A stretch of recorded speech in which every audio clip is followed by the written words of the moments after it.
kasama niya. So, that's me. Tawagin niyo lang Jason. No? So, bago ko makalimutan, papasalamat ako, nabigyan ako opportunity to be involved in the Tax Expo. So, this is my first time coming here. And kanina, a while ago, nakausap ko si Ma'am Gina. No? So, I was praising the Tax Expo event kasi sabi ko, you could have just went with a regular gun show, pero talaga naging good kayo ng tactical, survival, mga ganun, di ba? So, mas inclusive siya, mas marami. Pati yung mga, ano palang, interested sa baril.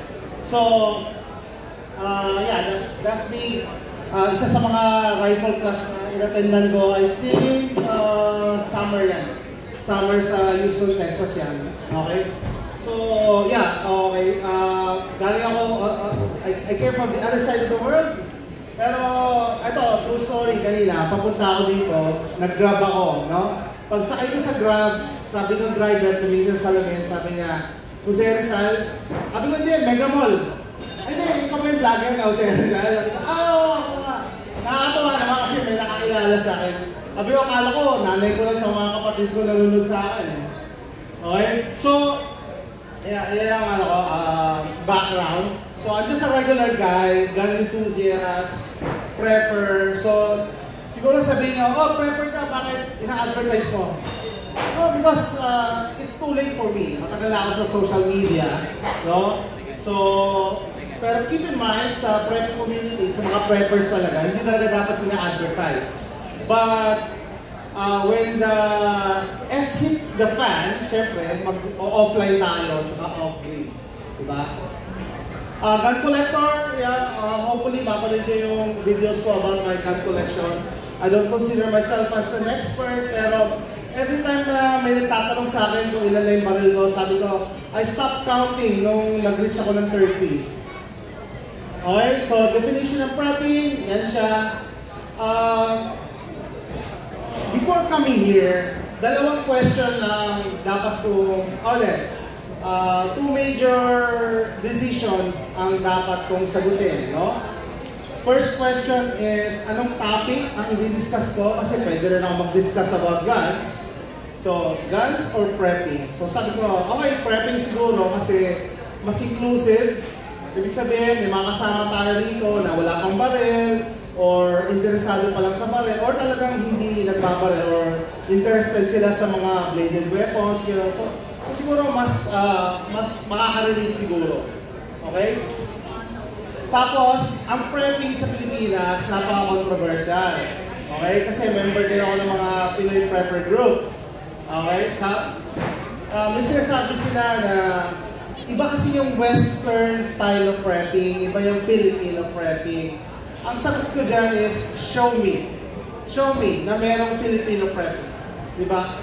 So, ibig sabihin, anong basihan mo na para sabihin na merong Filipino prepping? Pero, ibig sabihin, ito na, pag nag-research kayo, definition of prepping, ito.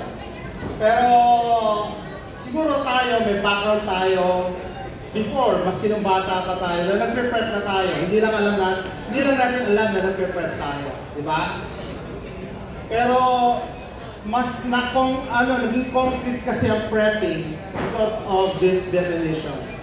Okay? Levels of prepping, so basically, may mga nagtatanong sa akin, Sir, wala akong budget paano ako magpe-prep? Hindi sabi ko, mag-ipon ka ng tubig. Diba? Wala kang pambili yung container, linisan mo yung mga empty bottles na plastic, mag-ipon ka ng tubig. Bakit? Kasi hindi pa nag-iipon ng mga, nag-stockpile ng mga cup noodles, wala silang tubig. Hindi pwede ka mo ipag-barter, may tubig ka you know, mga catastrophe, wars, yung basic necessities natin nawawala. Basic yan tubig. Okay? So imagine nyo, kung may gera, sino papasok sa nawasa para mag-maintain ng tubig? Di ba wala? So napaka-importante ng tubig ay napaka-basic. So basically yung catastrophic doomsday preppers yan. So yan din yung naging basis ko for my prepping. Okay, so bakit ko ito na-include? Doon sa mga anak before na nakapanood ng The Incredibles. So yung kalaban niya, yung si Syndrome, gusto niya lahat maging super. Lahat maging super. Okay? sabi na, and when everyone's super, no one will be. So ano yung sabihin? Kaya pumasok sa isip ko yan. Kasi may mga nagsasabi na pag nagdala ka daw ng payong, prepare ka na. Kasi alam mo ulan, magdala ka ng payong, prepare ka na, prepare ka. Well, that is common sense. No? It doesn't mean na prepare ka. So, ibig sabihin, yung common sense, part of prepping, but it doesn't mean na pag may common sense ka, prepare ka na. Okay? Kasi mas malaking events ang pinaghahandaan mo. So, imagine niyo, kung lahat tayo preppers, so hindi na special ang prepping. Hindi na siya special. Lahat pala tayo, prepping. Nagpe-prepping. Kasi nga, pag-uulan, nagkadala tayo ng payong, di ba? So, yeah. Okay, Doomsday Preppers 2012, just sumikat ang mga, ano talaga, no? Ang mga preppers. And, dyan talaga nag-step up din yung mga dating preppers, dati mga weekend preppers lang, nag-step up. Dyan din ako na-inspire. Okay, so, kung nag-follow kayo sa show na yan, I think ang downfall ng show na yan, yung nag-cast sila, nag-hire sila ng casting director na walang alam sa prepping, walang alam sa guns, walang alam sa survival. Tapos, ang kinas nila yung mga extreme preppers, like, bumibili ng helicopter, bumibili ng isang container van na mga dry goods, dry foods. Diba? Napaka-extreme to the point na, hindi naman ganyan ang prepping, mahirap sundan. Okay? And ito yung family picture namin, 2014. Kung makikita niyo yung naka-green na baby, yung anak ko ngayon, 13 years old siya na. So, nanalo kami sa Nat Geo, binigyan kami ng Wise food na dry foods na isang bucket tsaka DVD. So, keep in mind, pag may mga gear kayo, kaya ako lang sinama yung picture na yan, make sure na tinetest nyo. Okay? Kasi nung ginawa namin yan, first time na misis ko magsuot ng gas mask na claustrophobic siya. Hindi ako makahinga. Sabi ko, hindi mo na nga nilagay ng filter eh. Hindi ka pa makahinga. Kasi yung feeling na sarado-sarado, kaya, you will be surprised pag first time nyo magsuot ng gas mask. Kasi napaka-tight yan, sealed talaga yan. That's the purpose. Okay? Oh yeah, kami yan. 2014. Okay, not Gino. Okay, so, isa sa mga label ng prepper, conspiracy theories. Conspiracy theories ka. Ayan, sabi ng isang manok, I'm telling you, this guy give us food so we can get fat and they can eat us. Ayan, you and your conspiracy theories. So, isa sa mga label ng preppers, conspiracy theories, paranoid, diba? Oy, praning nga ba? Pwede yan. May example kami, a few years ago, nalaman ng mga katrabaho ng misis ko sa clinic nila na prepper kami, na nag-store kami ng mga ganyan, stockpile and everything. Sabi ng kasamahan niya, na Pinoy din, bakit yung nag-iipon ng ganyan tubig eh, never nag-brown dito sa Texas, sa US. Stable ang power grid. Tapos yan, malaging may supply, may mabibili ka sa stores ng mga gallons of water. And then, nagkaroon kami ng snowstorm. Snowmageddon. So, walang power, lahat. Tapos, yun nga, meron pa kami nabaltaan yung katrabaho niya, may baby daw, tapos walang kuryente yung bahay. Sa dalawa generator namin, sabi ni Liz ko, ano ba, ipahiram natin yung isang generator? Well, the problem is, hindi sila trained gumamit ng generator. Pangalawa, yung gasolina. Saan tayo kumuha gasolina? Nagkakaubusan na ng gasolina, no? sa area namin. Pag may nakita kang gasolinahan na bukas, haba ng pila. So, hindi rin hindi rin basta pwede kang tumulong eh. Diba? Last minute, it's too late for them. And isa yan sa natutunan mo sa prepping, you cannot save everybody. Hindi sa pagiging madamot ka, kasi talaga ang primary mo is yung sarili mo at yung family mo. Yan ang essence ng prepping. Kaya nga sinasabi kong controversial ang prepping sa Pilipinas kasi others think na yung prepping is community development. Diba? Ang ibig sabihin, magtatayo tayo ng community, magtatanim tayo dito, yan, preppers na tayo. Paano yun? Sa mga Pinoy nga pag sinabi mo bawal umiihi dito umiihi. Pag sinabi bawal magtapon ng basura, dito na magtapon ng basura. Ngayon, sa tingin mo, papasok kayo sa group mo, tapos tutulong sa'yo to build a community. Mahirap yun. Ang example ko dyan palagi is yung movie na Defiance. Diba? Yung nilabanan nila yung mga Germans, tapos yung leader nila, nung nagkasakit, may mga nagmarunong, nagyabang, diba? Sila yung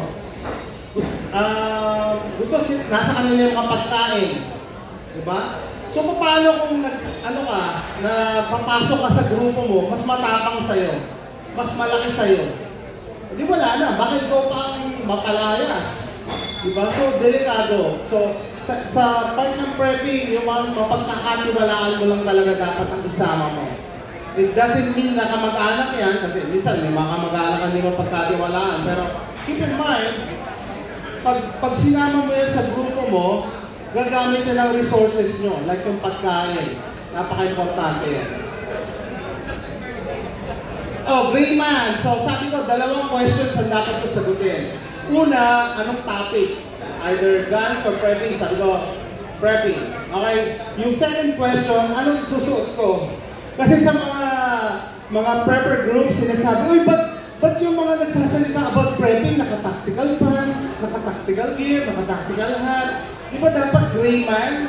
Gray man is yung hindi ka mananotice. Pero keep in mind, pag magpe-present ka dito, kailangan makaka-connect ka sa audience. Kung magsusuot ako ng butas-butas sa gabi, naka-chinelas, baka walang makinig sa akin. Yun eh. No? Pero hindi pwede na all the time gray man approach ka, palagi tactical approach ka. There's a place for both. No? Meron kasi fantasy yung iba na mga preppers dito. Sa tingin nila, pag nag-gray man ka, they will leave you alone. Ano yung sabihin? Okay. SHTF situation and WROL, without rule of law. May mga nag-checkpoint, masasamang tao. Sa tingin nila, dahil ikaw ay naka-civilian, ordinaryong bag, padadaanin ka nila. Hindi po totoo yun. No? During SHTF or WROL, without rule of law, wala nang batas. Lahat pwede maging target. Lahat pwede. Hindi ka nila padadaanin basta. Pwede ka nila hold. Wala nang batas eh. Hindi ka na pwedeng tumawag ng pulis. Wala nang pulis. So lahat pwede maging target. And also, yan. And also, meron tinatawag na soft target and hard target. Okay? May mga usapan din sa mga Pinoy preppers na, ayokong maging tactical kasi baka maging target ako. Sabi ko, ganon? Without rule of law, WROL, wala nang batas. Sa tingin nyo, pipili ba sila ng biktima na sa tingin nila lalaban? Diba? Merong study na kinonduct, nakalimutan ko na yung pangalan ng study and details, pero basically, nag-interview sila ng mga masamang loob, mga preso. Tinanong sila, paano kayo pumipili ng biktima? Pinipili talaga nila yung mga hindi makakalaban. Diba? Hindi ka pwedeng mang-hold up na malaking tao, 6-footer. Hindi pipiliin mo yung maliliit na hindi makakalaban. So basically, gano'n. So tinatawag hard target. Pag alam mo makakalaban, hindi mo yung mabibiktima. Or, yan yung huwag mong pipiliin. Kasi during SHTF, walang pulis, walang ospital. So, pinaka-minor na sugat, pwedeng fatal. Pwede mo ikamatay kasi wala rin pharmacy, walang antibiotic. Diba? So, iiwasan mo ang engagement sa iba. As much as possible, iiwas ka. Just because may baril ka, may pagbaril lang, paano kung ikaw ang tamaan? Paano kung may ibang kasama pala yun? Diba? Common sense lang eh. Diba? So, meron din misconception yung iba, no? Pag sinabing prepper ka, may baril ka, baka feeling nila excited ka gamitin yung baril. No! Last resort pa rin yan. Ayan, yung in-explain ko, gray man versus tactical, there's a place for both. Hindi pwedeng puro ka tactical, hindi naman pwedeng puro ka gray man approach. Back in or back out. Sinasabi, magpa-back in lang ako kasi My house is my castle, no? Ito yung pagtatanggol ko. Ang dami kong supplies dito, dami kong bala, dami kong baril. Hindi ako alis dito sa bahay na to. So, yeah, pero meron din kasi mga reasons na kailangan mo mag-back out. Ibig sabihin, kailangan mo umalis. Ano yun? Example, natural disasters, lumindol. Alam mo, hindi mo pa rin iwan yung bahay mo. Yung structure, compromise na. And sabihin ko yung pangalawa, pagka kunyari, may nag-park na isang 6x6 truck sa harap mo, puro armadong kalalakihan, umalis ka na. Alam mo, makipagbaling lang ka sa mga yan, di ba? Sabi ko nga kanina, iiwas ka. Ito, parang common sense lang din. What would you do when SHTF, there's a time for everything. So, hindi ka pwedeng isa lang ang pipili mo all throughout the day. Oh, places to avoid. Where looters will strike first, grocery stores. Sabi nyo iba, pag tinatanong sa amin, pagka during SHTF, pupunta ako sa Walmart. Walmart yung malaking store sa amin. So parang dito, SM siguro. Pag pumunta ka dyan, sa mga ganyan lugar, andyan din sila lahat. Andyan lahat, pati masasama, andyan din. Kasi hindi sila nag-prepare in advance eh. So alam nila, may pagkain dyan, may supplies. Sabi nga sa Walmart, may baril pa, tsaka mga shotgun shell, tsaka bala. So yun, may encounter mo sila. Hardware stores, private homes, gas stations, warehouse, distribution centers, convenience stores. Naisip na nila yan. No? So yan ang iiwasan mo. Kasi naisip na nilang iba yan eh. Diyan kami pupunta. Sa mga kakilala ko naman, sinasabi nila, pag nagkagulo, Jason, sa inyo kami pupunta. Or yung mga ibang preppers dito, nakaka-relate. Sasabihin, doon kami pupunta sa inyo. Well, it's not gonna happen.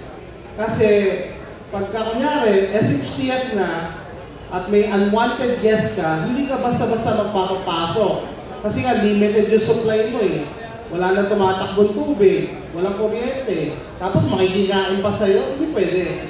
Dapat you need to bring something to the table. Meron ka ba makakontribute? Yun ang tanong. Kaya yung iba, yan, ako, meron din akong skills sa pagmimekaniko, nagdi-DIY ako, mga ganon. So, may makakontribute ka dapat. O, ibigay si Megan, nagbe-bake. Yan. Diba? So, hindi ka pwedeng, join ako sa private group doon, pero alam mo, malakas ako kumain. Nagmumukbang ako eh. Ay, hindi pwede yun. Ubus ang supply ko sa'yo, di ba? Kahit ka mag-anak mo pa yan, kahit ka close mo, hindi mo pwedeng hindi ka pwedeng, kasi survival ang usapan eh. Survival. Imagine sarado ang SM, walang doktor, walang ospital, walang 7-Eleven, wala. So hindi ka, talaga kung ano yung meron ka, that's it. Yun lang kakainin nyo. Okay, prepare gun. So sabi ko nga, yung arms score could have just went with a regular gun show. Pag-usapan natin dito, dance. Pero nakakatawa, in-include nila yung survival, tactical, and everything. So, isa sa mga videos ko, by the way, isa niya nag-introduce ba ako? Jason, diba? Sabi ko, may YouTube channels ako, PNY Prepper, this is my English channel. Yung Filipino channel ko, Jose Rizal Adventures. Bakit Jose Rizal Adventures? Well, ang una ko talagang channel is PNY Prepper. Pero sabi ko, gagawa ko ng Filipino channel para makapagsalita ko na makaka-relate mga kababayan natin. Para hindi naman pag nanonood tayo ng YouTube, puro mga English-speaking YouTubers na kapanood natin. Kaya sabi ko, ano pa ba mas Filipino kayo Jose Rizal? So, isa sa mga videos ko, as a prepper, kailangan mo ng baril. As in, kahit na wala ka pang baril ngayon, dapat yun ang ultimate goal mo. Otherwise, it's just a fantasy na pag sinabi, crossbow, lalabanan mo, AR-15. Imposible. Imposible talaga yun. Kahit nga 38 special, tatalunin ka eh. Kasi ang tagal mag-reload ng crossbow Ako may crossbow din ako. Matagal mag-reload. Paano kung multiple attackers pa? Di ba? Eh, isa pa pala yan na dapat nyo i-consider. May mga preppers dito, nag-stockpile lang, pero they are not thinking of the defense. No? Pag kayo nag-stockpile lang kayo, nag-ipong kayo ng mga Lucky Me noodles, mga ganyan, tapos wala kayong pang-depensa, pag may dumating sa inyo na may baril, sa kanya lahat yan. Diba? sinabi ng kaibigan ko dati, sabi niya, during SHTF, pag ako may baril, ikaw may pagkain, sa akin may pagkain mo. Kasi, paano kung nagugutom yung anak ko, yung asawa ko, di ba? It doesn't make any sense na ikaw may pagkain, ako may baril, ibibigay ko yung baril ko sa'yo? Hindi pwede. Di ba? Hindi pwede. Kaya napaka-importante ng baril. Napaka-importante. Hindi lahat masusolve ng baril, pero importante ang baril. Yun ang gusto ko lang sabihin dito. And, yeah, thanks for Armscore. Marami silang line-up. Sabi ko nga kanina kaya Mr. Tuazon, na sabi ko, I own a couple of Armscore Rock Island Armory. And for the price, talaga, sulit naman. Kaya sabi ko, dapat yan ang ultimate goal. And majority sa mga taga-Pilipinas, 1911s, sabi nila, pagka meron kang pistol, ang objective mo is to get to a rifle. Diba? Hindi pwede, ang ganda-ganda ng 1911 mo, makikipagbaring lang ka nga sa mga naka-AR. Hindi pwede. It's not gonna work. Kahit infinity pa yung 1911 mo. Hindi mangyayari. Okay, so sa prepping, merong moral dilemma, no? Na pag dumating ba yung time, tutulong ka ba, or magiging katulad ka ng mga masasama, marauders.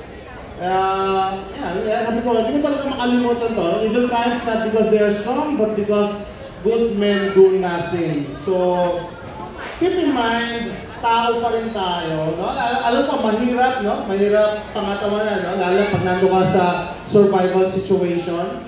Pero, isipin nyo lang, kung lahat tayo masama, ano mangyayari sa atin, di ba? So, yan naman, siguro. Thank you very much. Sana mayroon ako nabigay. In a short span of time, may na-contribute ako sa inyo. Salamat. Please stay right there, Sir Jason. I would like to call on Ma'am Jo or anyone from Armscore to present the certificate of appreciation to Mr. Jason Antic. Anyone from Armscore po? And before that, sir, pwede po kayo mag-throw ng question. Next first one for one prize. Ayan po, pwede niyo ipamigay kung sino yung sasagot ko, ano naman yung tanong niyo. Ayan po. Sige, ito. Certificate of appreciation from Tactical Survival and Arms Expo is hereby awarded to Mr. Jason Antic, aka Jose Rizal Adventures, for joining the Tax Expo today at the Mega Trade Hall of Mega Mall. Maraming salamat, Sir Jason. Sa uulitin po. Thank you, sir. Thank you po. Yan, sige, sir. Okay, question. Baka may questions kayo. And, ito, may tatanong ako. Paunahan na lang. Sa question, sa mga preppers, no, yung question na, when, paunahan magtaas ang kamay, when is a good time to prepare? Yesterday! Yes! So dapat, yesterday pa kayo prepare. Thank you, guys. Congratulations po. Next source, maraming salamat. Thank you very much. Up next, we have our next speaker.